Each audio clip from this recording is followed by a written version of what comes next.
Hello everyone, Galaxy academy में आप लोगों का स्वागत है। इस एकेडमी पे आप लोग जानते ही हैं कि Hindi UGC net JRF TGT PGT UPHSC assistant professor MP assistant professor की तैयारी करवाई जाती है। आशा करती हूँ मेरे इस छोटे से उठाए हुए कदम से आप लोगों को खासा लाभ मिलेगा। आप लोगों से ये गुजारिश है कि जो भी आप लोगों को इसमें दिक्कत है या कुछ इसमें ऐड करवाना हो या कुछ भी पूछना हो, प्रश्न से रिलेटेड या वीडियो से रिलेटेड कुछ भी एनीथिंग्स आप लोग पूछ सकते हैं मुझसे कमेंट बॉक्स में कमेंट करके। ओके, चलिए इस चैनल को लगे हाथ आप लोग इसके साथ सब्सक्राइब कर लें, लाइक करें, शेयर करें अपने दोस्तों के साथ। पहले प्रश्न की ओर हम लोग बढ़ गए हैं। चलिए पहला प्रश्न हमारा क्या है। निम्नलिखित में डायरी साहित्य है। कौन सा डायरी साहित्य है? प्रवास की डायरी, एक साहित्यिक डायरी, दिल्ली मेरा प्रदेश, ऋण जल धन जल। बोलिए।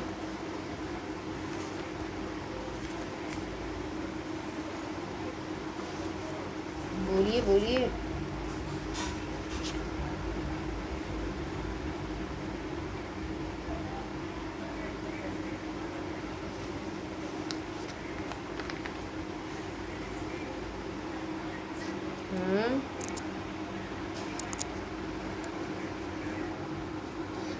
मुझे पता है आप लोग इसमें थोड़ा कंफ्यूज हो रहे होंगे इस क्वेश्चन में, क्योंकि ये इस क्वेश्चन में कोई दो नहीं बल्कि तीन है डायरी साहित्य।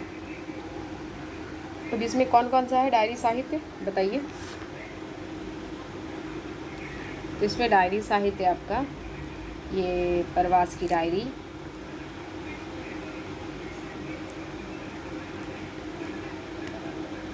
और इसमें तो लिखा ही हुआ है एक साहित्यिक की डायरी, और फिर इसमें दिल्ली मेरा प्रदेश। ठीक है, ये तीनों ही डायरी साहित्य हैं। लेकिन ऋण जल धन जल ये क्या है? रिप्रोताज विधा की रचना है। क्या है ये? रिप्रोताज।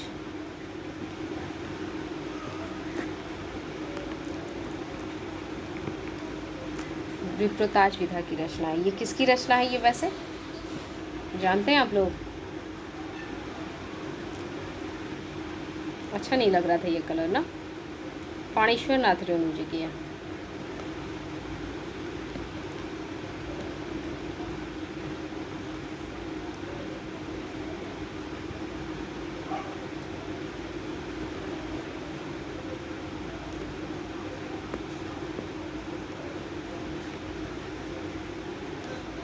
ठीक है, ये फाणेश्वर नाथ रेणु जी की रचना है। कौन सी बताइए? तो ऋण जल धन जल ये कब आया था? ऋण जल धन जल 1977। ठीक है, समझ में आ रहा है आप लोगों को? अब देखते हैं प्रवास की डायरी, ये किसकी रचना है। सबसे पहले ये जान लेते हैं प्रवास की डायरी के बारे में। ये 1971 का की रचना है, और ये है किसकी?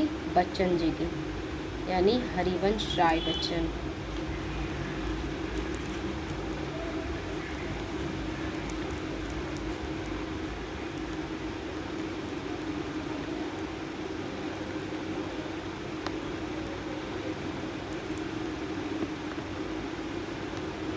ठीक है, एक साहित्यिक डायरी किसकी रचना है?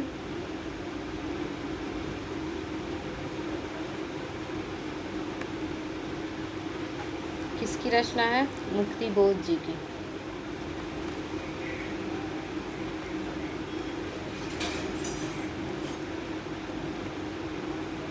राइटिंग बहुत ज़्यादा ही ख़राब है मेरा ना। दिल्ली मेरा प्रदेश किसकी है? सहाय जी की, यानी रघुवीर सहाय।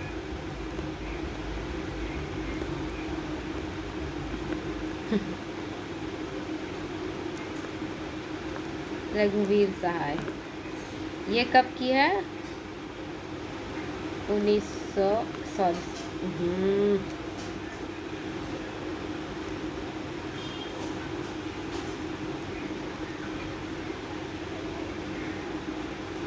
कब की है बताइए?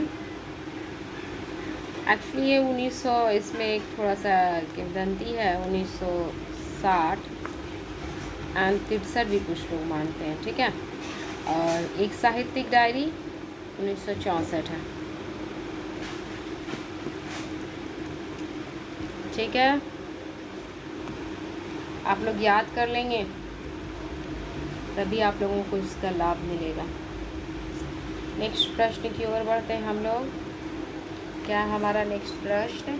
सिद्ध हेमचंद शब्दानुशासन किस तरह का ग्रंथ है? किस तरह का ग्रंथ है? तो व्याकरण संबंधी ग्रंथ है। ये किस तरह का ग्रंथ है? व्याकरण संबंधी ग्रंथ है, ठीक है।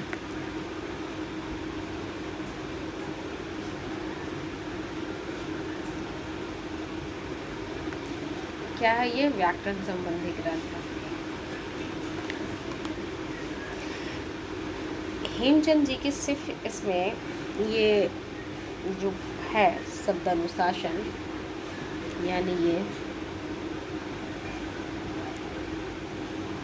सिर्फ क्या ये ग्रंथ है? नहीं, सिर्फ ये ग्रंथ नहीं है। इसके अलावा भी इनकी और कई ग्रंथ हैं, जैसे काव्यानुशासन,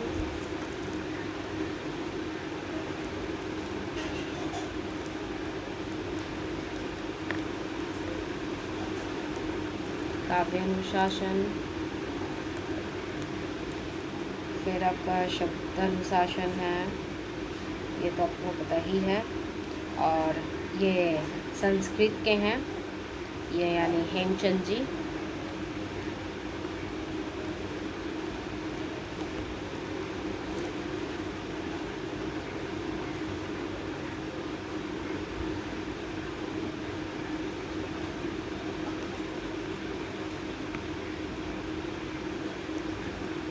ठीक है, ये संस्कृत के हैं।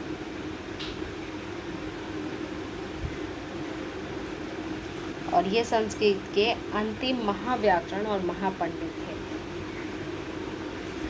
हेमचंद को क्या कहा जाता है? कली काल सर्वज्ञ। याद रखेंगे, हेमचंद को क्या कहा जाता है? कली काल सर्वज्ञ।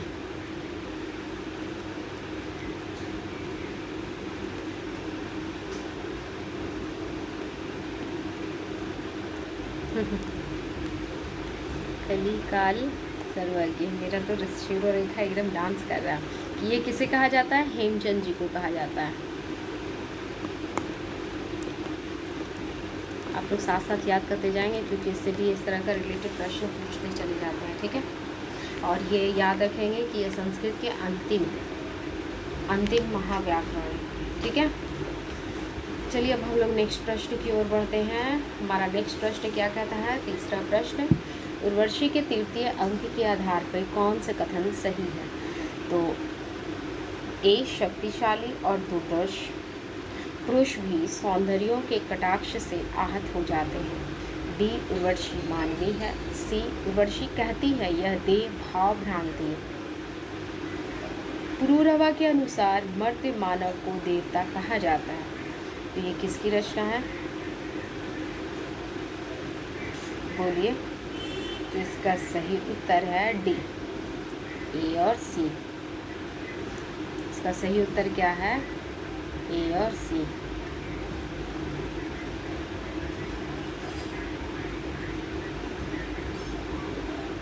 ए और सी, ठीक है। अच्छा, ये उर्वशी जो है, मतलब ये जो उर्वशी है किसकी रचना है? आप लोगों को पता है? ये रचना है रामधारी सिंह दिनकर जी की।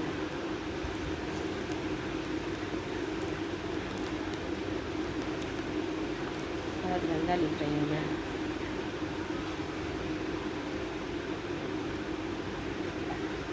प्लीज़ आप लोग ना मेरे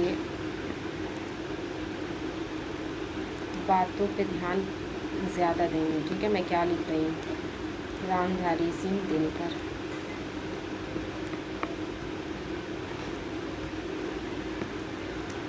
ठीक है, तो रामधारी सिंह दिनकर को यानी उर्वशी पर ज्ञानपीठ पुरस्कार भी मिला था। आप लोग याद रखेंगे, इस पे भी क्या मिला था,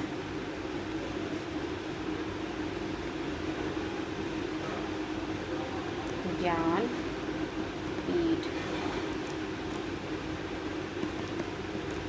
पुरस्कार।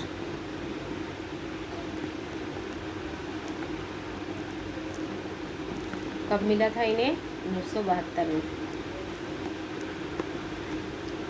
ठीक है, इन्हें कब मिला था, 1972 में। क्या मिला था, ज्ञानपीठ पुरस्कार। किसे मिला था, रामधारी सिंह दिनकर को। किस पर मिला था, उर्वशी काव्य पर। क्लियर। चलिए अब हम बताते हैं कि उर्वशी में कामाध्यात्म की चर्चा की गई है। किसकी चर्चा की गई है, कामाध्यात्म की, और इसमें प्रेम और सौंदर्य भरा पड़ा है। ठीक है, इसीलिए इसका उत्तर है ए और सी। क्या है ए में, शक्तिशाली और दुर्धर्ष पुरुष भी सुंदरिया के कटाक्ष से आहत हो जाते हैं। उर्वशी कहती है यह देह भाव भ्रांति है। क्लियर। आशा करती हूँ आप लोग इस वीडियो को ध्यान से देख रहे होंगे। देखते देखते ही आप लोग इससे लाभ उठाएं, यानी याद कर लें, लाभ उठाने का मतलब है। चलिए नेक्स्ट प्रश्न की ओर बढ़ते। हमारा नेक्स्ट प्रश्न क्या कहता है, निम्नलिखित उपन्यास नो के प्रकाशन काल की दृष्टि से सही अनुक्रम क्या है। मानस का हंस, टेराकोटा, भूले बिसरे चित्र, गर्म राग।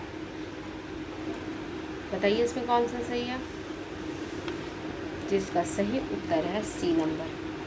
ठीक है, इसका सही उत्तर क्या है, सी नंबर सही उत्तर है। गर्म राग किसकी है, गर्म राग सबसे पहले देखते हैं कि ये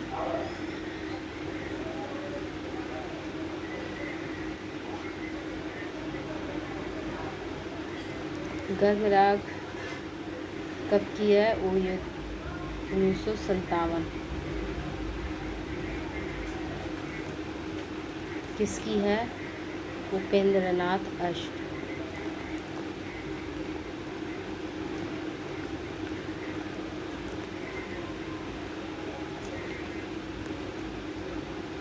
ठीक है, कब की है, 1957। याद रखेंगे। भूले बिसरे चित्र कब की है,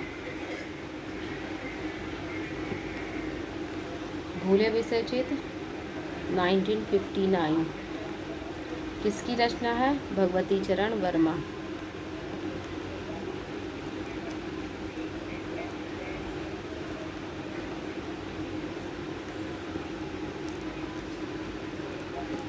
ठीक है, गर्म राग 1957, भूले बिसरे चित्र 1959। टेराकोटा कब की रचना है, बताइए बताइए बताइए।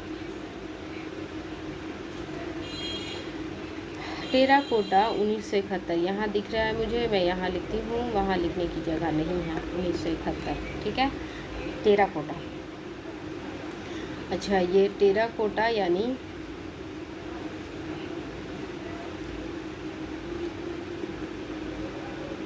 इसके लेखक कौन है, लक्ष्मीकांत वर्मा। कौन है,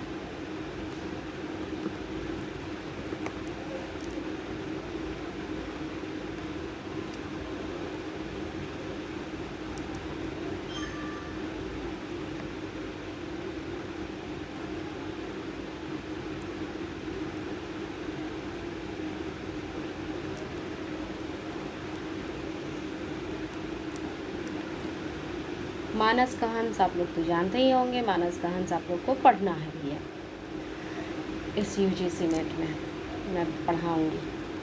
अभी फ़िलहाल हम लोग इस क्वेश्चन को सॉल्व करते हैं। ये कब की है, 1972 की रचना है। किसकी है, बताइए बताइए, किसकी रचना है।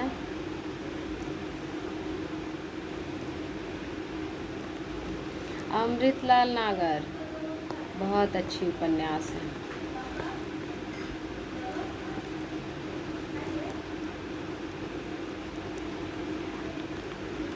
चलिए एक बार फिर से हम लोग इसको रिव्यू कर लेते हैं। सी नंबर हमारा उत्तर है, गर्मराग पहला है।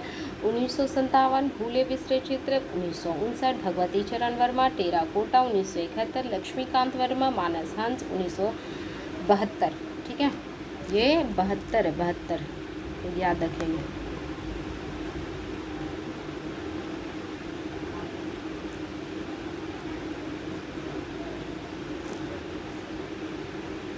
आपको कंफ्यूज नहीं होंगे, ठीक है, ये 72 है, 72, ठीक है। मानसगंज 1972, अमृतलाल नागर, ठीक है। चलिए अब इसको हम हटाते हैं। नेक्स्ट प्रश्न की ओर बढ़ते हैं हम लोग अपने, यानी 5वें प्रश्न। 5वें प्रश्न को आप लोग पढ़िए, क्या है प्रश्न।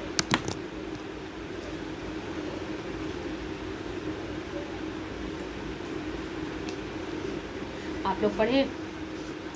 5वां प्रश्न हमारा क्या कहता है, प्रकाशन वर्ष के अनुसार निम्नलिखित संस्करण प्रीतियों का सही अनुक्रम क्या है।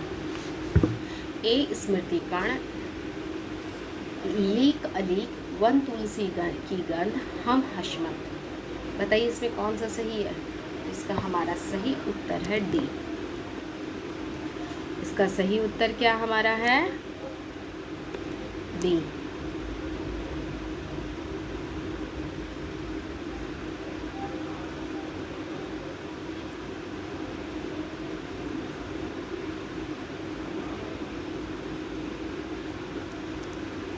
इसका सही उत्तर डी है, ठीक है। स्मृतिकर्ण कब की है, 1959। हम हशमत कब की है, 1977। लीक अलीक कब की है, 1980। वन तुलसी गंध कब की है, यहाँ जगह नहीं हो पा रहा है। वैसे वन तुलसी गंध मैं नीचे लिखती हूँ, या मैं कैसे करूँ।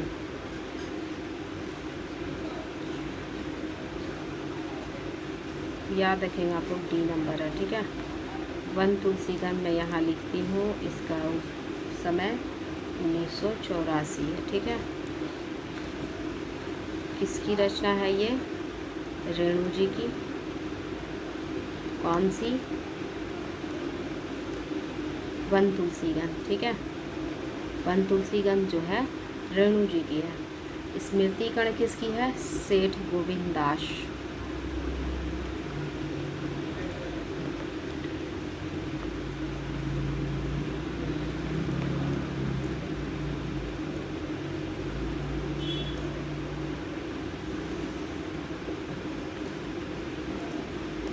हम हशमत किसकी रचना है, आप लोगों को पता ही होगा मुझे लगता है,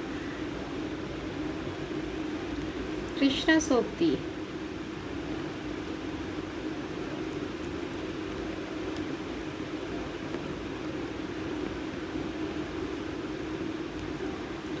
चलिए हम हशमत हो गया है। स्मृतिकर्ण सेठ गोविंद दास, वन तुलसी गंध रेणु हैं। अब आते हैं हम लोग लीक अलीक। लीक अलीक किसकी रचना है, भारत भूषण अग्रवाल की। किसकी रचना है, भारत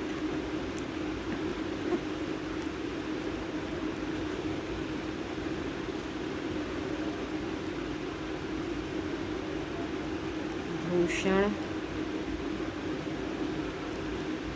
अग्रवाल। मुझे आई थिंक यहाँ नहीं लिखना चाहिए था।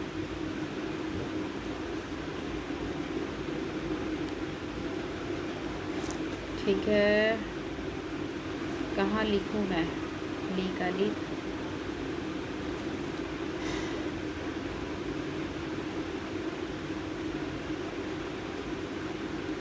कोई नहीं, मैं यहाँ घुमा के ले जाती हूँ। कहीं जगह तो मिलना ही चाहिए ना इसको भी। तो ये भारत भूषण की है, भारत भूषण अग्रवाल।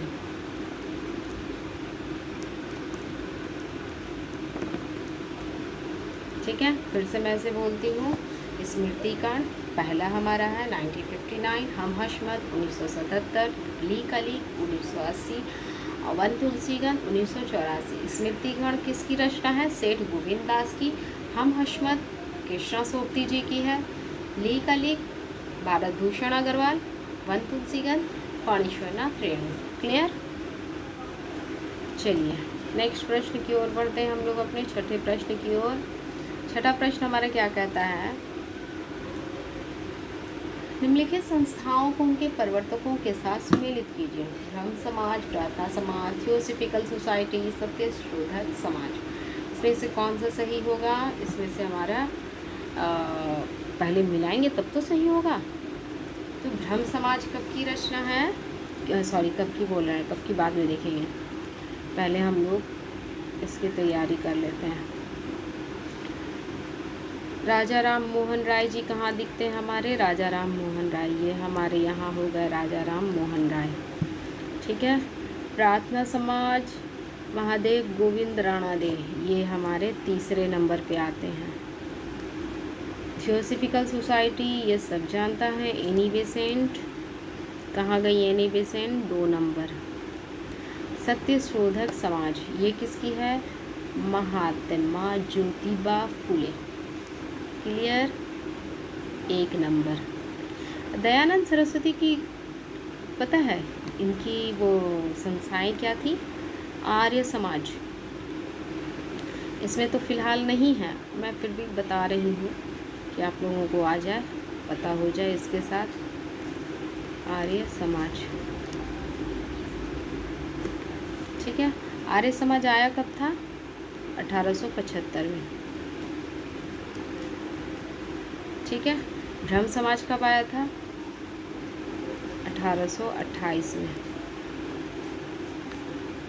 ठीक है। प्रार्थना समाज कब आया था? 1867 में। थियोसॉफिकल सोसाइटी कब आई थी?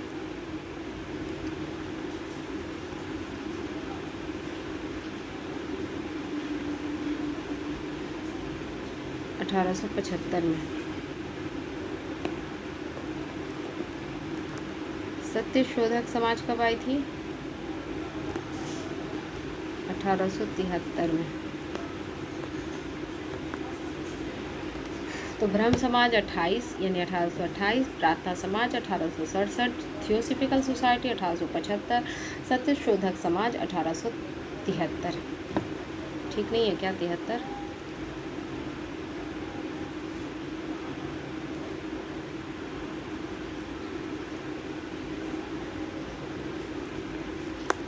ठीक है। 1873 लोग याद कर लेंगे। आर्य समाज 1875 था, दयानंद सरस्वती जी की।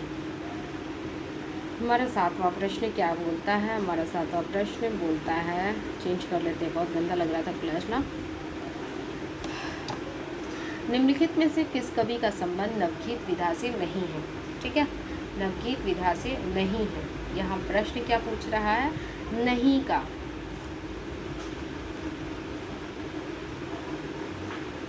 इसमें से बी नंबर है, गिरधर राठी, नवगीत विधा नहीं है। ठीक है।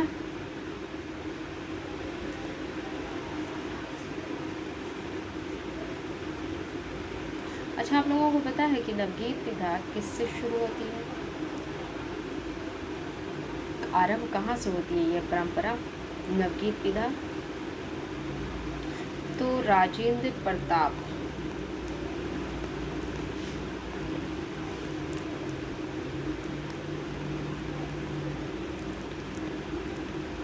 राजेंद्र प्रताप सिंह। ठीक है। राजेंद्र प्रताप सिंह की 1958 में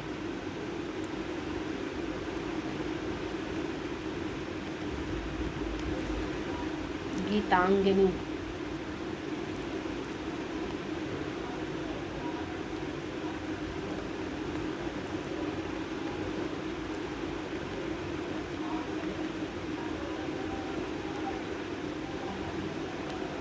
गीतांजलि आई थी, तब से है। ठीक है। और नवगीत विधा के सबसे प्रमुख नेता इसमें से कुमार रविंद्र आप लोग तो जानते ही हैं, वीरेंद्र मिश्र भी हैं, माहेश्वर तिवारी भी हैं, डॉक्टर शंभुनाथ सिंह भी हैं, उमाकांत मालवीय, रविंद्र भरवार इत्यादि बहुत सारे लोग हैं। ठीक है,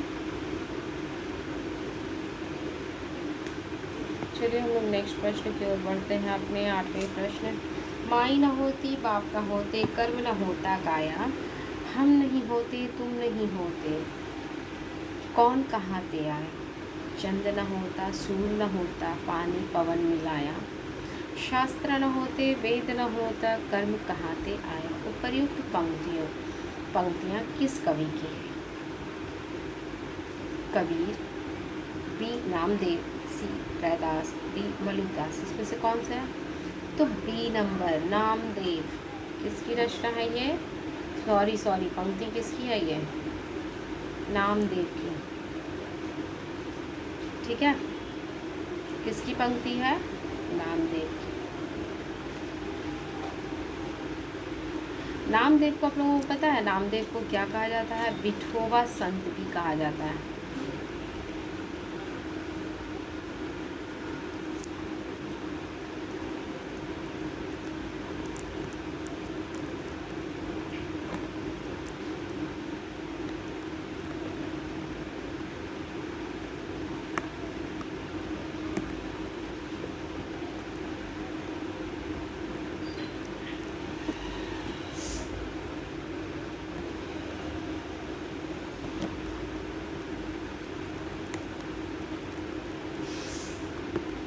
ठीक है, नामदेव को क्या कहा जाता है?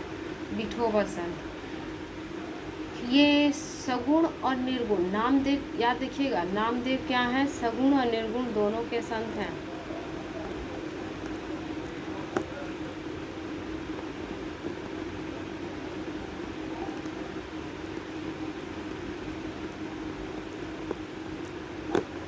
दोनों के ही ये संत को अपनाया था इन्होंने। क्लियर? ये दोनों बातों को याद रखिएगा। नामदेव को विठोबा संत कहा जाता है और ये सगुण और निर्गुण दोनों को मानते थे। ठीक है,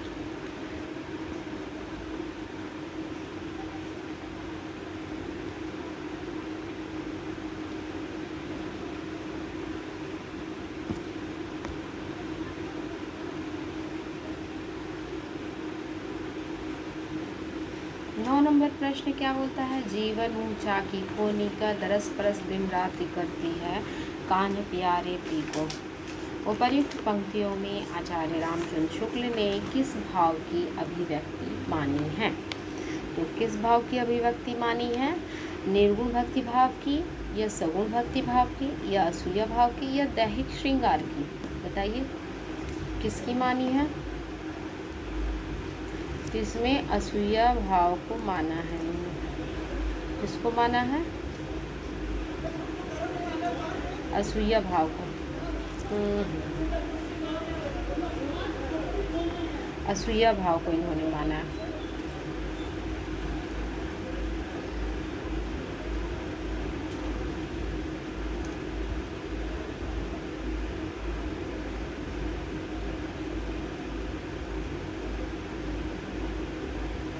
जानते हैं असूया भाव में क्या है? इसमें दूसरों के गुण और में दोष निकालने की प्रवृत्ति होती है। असूया भाव में क्या होता है? गुणों में दोष निकालने की प्रवृत्ति होती है। कैसे लिखूं?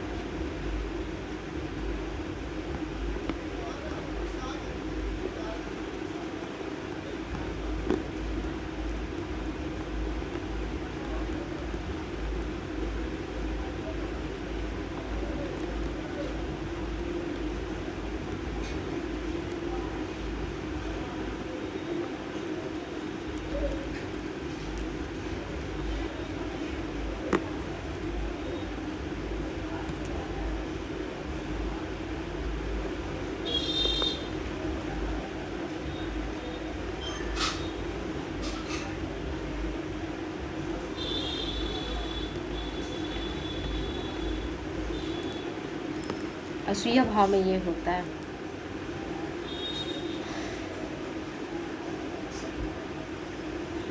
और दैहिक श्रृंगार में क्या है, बाहरी साज सज्जा का स्वरूप जो मुख्य रूप से स्त्रियों को देखने में मिलता है उसको वो अट्रैक्ट होता है यानी आकर्षित होता है, वो दैहिक श्रृंगार की भाव है। ठीक है, चलिए 10वें प्रश्न यानी हमारे अंतिम आज के सेशन के अंतिम प्रश्न की ओर बढ़ते हैं। क्या है हमारा अंतिम प्रश्न, बैठे हुए सुखद आतप में मृग रोमांथन करते हैं, वन के जीव विवर से पार हो विश्रव विचरते हैं। उपर्युक्त पंक्ति में किसका वर्णन है, साकेत में चित्रकूट का, डी नंबर असाध्य वीणा में वन प्रांतर का, रश्मि रथी में परशुराम आश्रम का, या डी में कामायनी में सारस्वत प्रदेश का। तो इसका कौन सा उत्तर होगा सही, इसका उत्तर होगा सी। ठीक है, इसका उत्तर क्या होगा, सी सही उत्तर होगा इसका सही। हम लोग अभी अभी बात करके आए थे किसकी, उर्वशी की, है ना, दिनकर जी की। पता है ये भी दिनकर जी की है, रश्मि रथी भी किसकी रचना है, दिनकर जी की रचना है।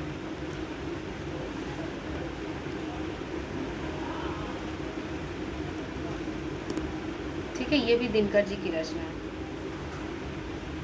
और ये कब आई थी, 1952 में। कब आई थी, 1952 में। इसमें कितने सर्ग हैं, 7 सर्ग हैं।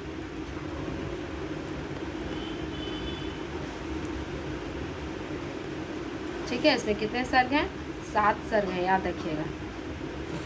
किसमें, रश्मि रथी में। यह दिनकर जी की रचना है, 1952 में आई थी, 7 सर्ग हैं रश्मि रथी का। ठीक है, साकेत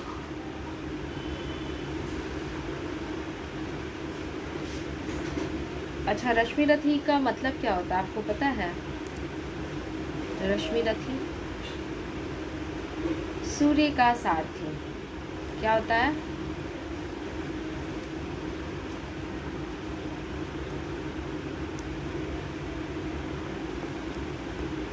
सूर्य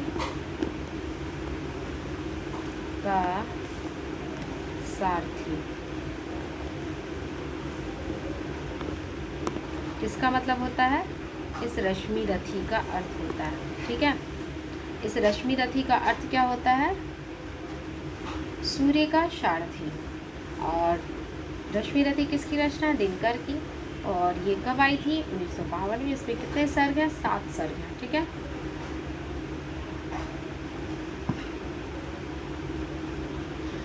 चलिए अब इसमें बताते हैं कि दिनकर को क्या क्या कहते हैं।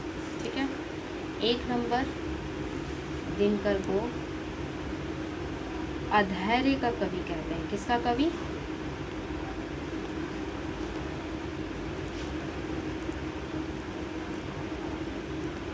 अधैर्य का कवि।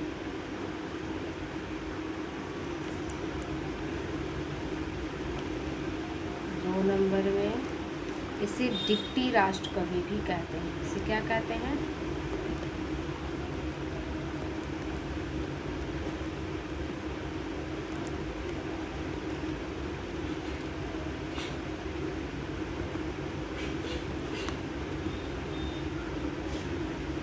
ठीक है।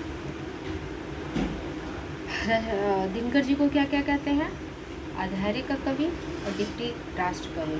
ठीक है, और रश्मि रथी का अर्थ क्या होता है, सूर्य का सारथी। रश्मि रथी किसकी रचना, दिनकर की, 1952 में थी, 7 सर्ग है इसमें। ठीक है, अच्छा दिनकर जी की मैं और भी अन्य बता देती हूँ, थोड़ा मुझसे आप लोग सुन लेंगे। रेणुका, हुंकार, सामधेनु, कुरुक्षेत्र, उर्वशी, रश्मि रथी, परशुराम की प्रतीक्षा, इतिहास में आंसू आदि इनके काव्य हैं। क्लियर, चलिए हम लोगों का आज का ये सेशन यहीं ख़त्म होता है। कैसा लगा आप लोगों को ये क्लास, आप लोग मुझे कमेंट बॉक्स में कमेंट करके बताएंगे ज़रूर। आप लोगों को ये क्लास कैसा लगा कमेंट बॉक्स में कमेंट करके ज़रूर बताएंगे। आशा करती हूँ लेकिन मैं आशा ये करती हूँ क्योंकि मैं हमेशा पॉजिटिव रहती हूँ, पॉजिटिव रहना पसंद करती हूँ और उम्मीद भी करती हूँ कि लोग पॉजिटिव ज़्यादा रहें, क्योंकि पॉजिटिव रहने से हमारे आसपास की चीज़ें अपने आप ही पॉजिटिव होना शुरू हो जाती है, नेगेटिविटी दूर हो जाती है आपसे। लेट्स होप, फिंगर क्रॉस, आप लोगों को मेरा ये क्लास अच्छा लगा होगा। और मैं हमेशा की तरह फिर से यही कहती हूँ कि आप लोगों को इसमें जो भी परेशानी हो, जो भी दिक्कत हो, कुछ भी ऐड करवाना हो, प्लीज़ आप लोग कमेंट बॉक्स में ज़रूर कमेंट करें। और क्लास के बारे में भी आप लोग कमेंट करें, अच्छी अच्छी बातें लिखें, मुझे भी अच्छा लगेगा। चलिए, थैंक्स फॉर वॉचिंग। आज मुझे ना रेड कलर एकदम दिल नहीं कर रहा है यूज़ करने का।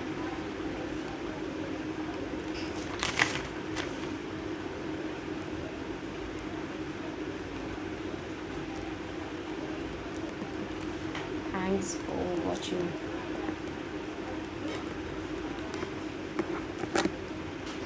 Please, please, please like, share and subscribe.